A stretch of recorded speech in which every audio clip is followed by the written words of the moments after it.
Hello, fellow fishing aficionados. I have gotten my Daiwa Aired X medium heavy 7 foot fast action split grip rod, and I have already got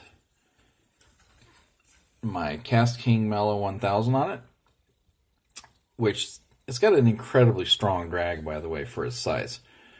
The only thing about this rod, well, there's a couple things I really don't like, is that it has the open top, which I know is for sensitivity, but it's so far back from the reel that it really doesn't lend itself to the way that I hold.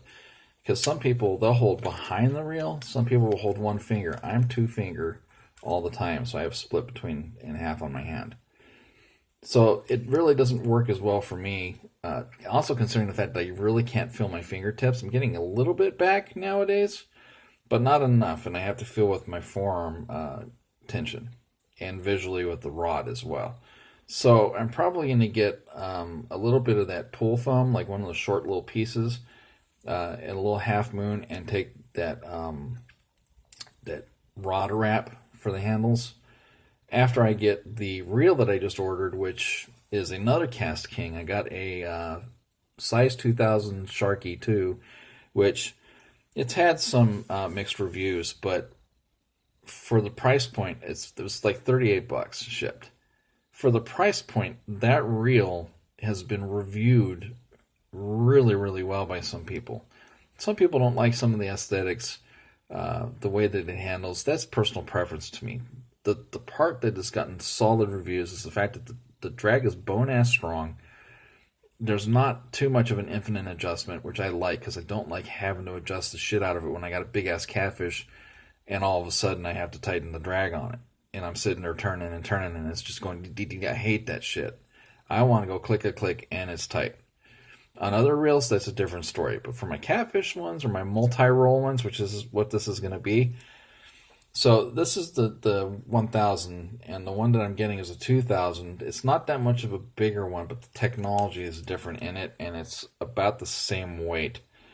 The other thing about this rod that I'm really not keen on is the fact that this split grip is actually fairly short.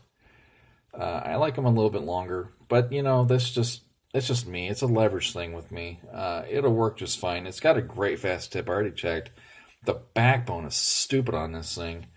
It's got that braid X wrap. If you can see, if I can get it close enough, there's kind of a design there, and it's kind of translucent. You can see through it a little bit, but it's an actual thread wrap, and like a carbon fiber mesh included.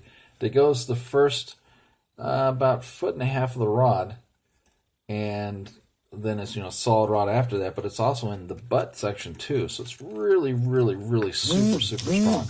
Very lightweight rod. It really was a good buy for 55 bucks. I mean, badass buy for it.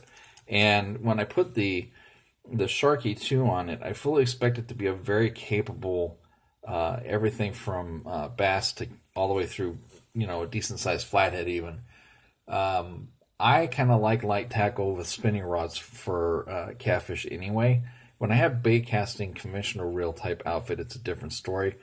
But I like to set up because it's medium heavy. I've got 8-pound fluorocarbon on it.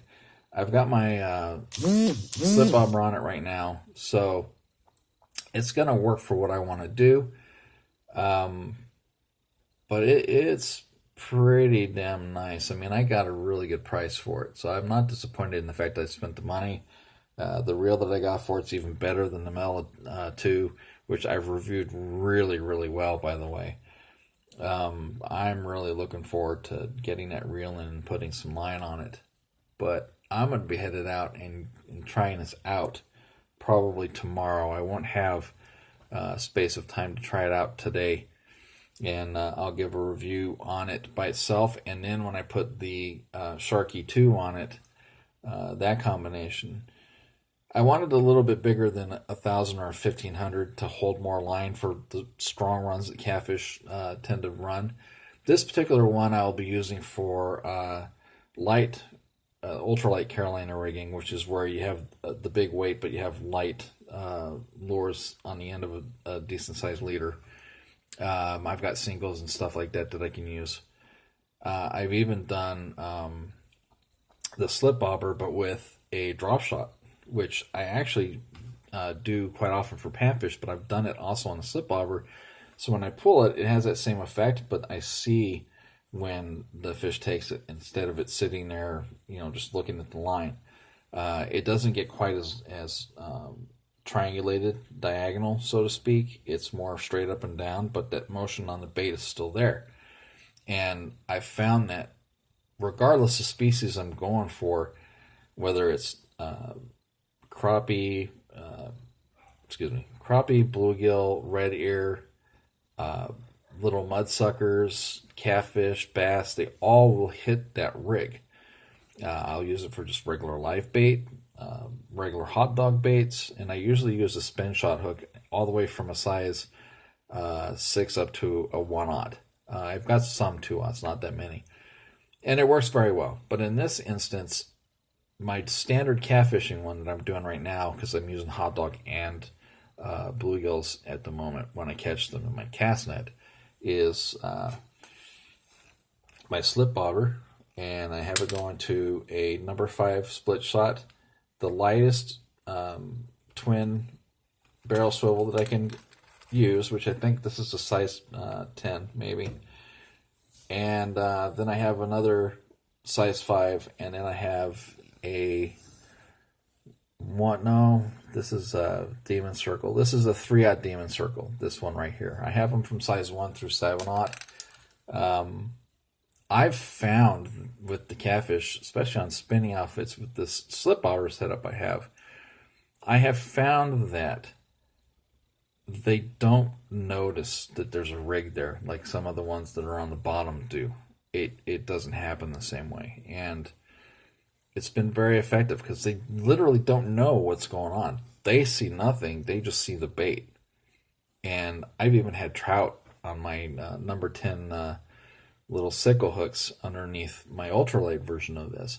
I use the same size 6, the bigger bobber, because it's no heavier than the smaller ones, but it's really buoyant, and I can get a really good eye contact with it as far out as I cast.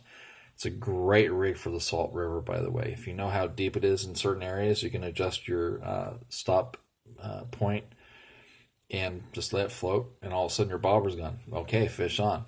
You could be bluegill. There's some black crappie in the river these days. There's tilapia in there. It could be any manner of fish in the Salt River, which is cool with me. And I've even wanted to go down to the PIR section of the river to check it out, but I haven't gone to do that yet. Probably someday. But yeah, I mean, even jerk baits on this rod with 8-pound line would work really good because it's got that fast tip. And I like doing jerk baits on my medium heavy bait cast, my white lightning I call it, which is the Ducket Ghost medium heavy 7-foot, and my Chronarch 200E7 7-to-1 ratio. The problem I have with the bait cast with jerk bait is unless I'm on a boat, I can't go rod tip down, so it's harder to go straight to the side for me. It feels really weird for me. So I prefer the spin rod setups, because with the spin rod setup, even being right-handed, I have a lot of left-handed tendencies. So with the spinning rod, I'm ambidextrous with the way that I do the tip. So I don't have to limit myself to one direction. I can go both directions, or I can go straight in front, and I'm okay with that. And that's another important distinction for me. So I'm really, really looking forward to it. There's been so many kick-ass reviews on these rods since they came out. I think it was like 2012. It's a $55 rod, people. The first rod that I picked up from Bass Pro when I started fishing again was their standard graphite 7-foot microlight. And I had a microlight reel from them. That rod was $45. It was not worth anywhere near that amount of money. It worked great, but it just wasn't worth that kind of money. This is really, I would put this rod against the Hellbent that I had that was 85 bucks. It is better in quality than its price range. It really is kick-ass. But like I said, when I get the Sharky 2 on, I get the 8 pound line, I get out with that setup, I'll let you know how it works. In the meantime, when I use this, like I said, probably tomorrow, and see what I get with my bait and how it handles, I'll give a preliminary report just on the rod alone. I already know how the Mela 2000 size works. It's got beyond a 12-pound drag on a size 1000 reel. It pulls in a lot of big fish. But anyway, next thing you see will be some type of review, at least the rod.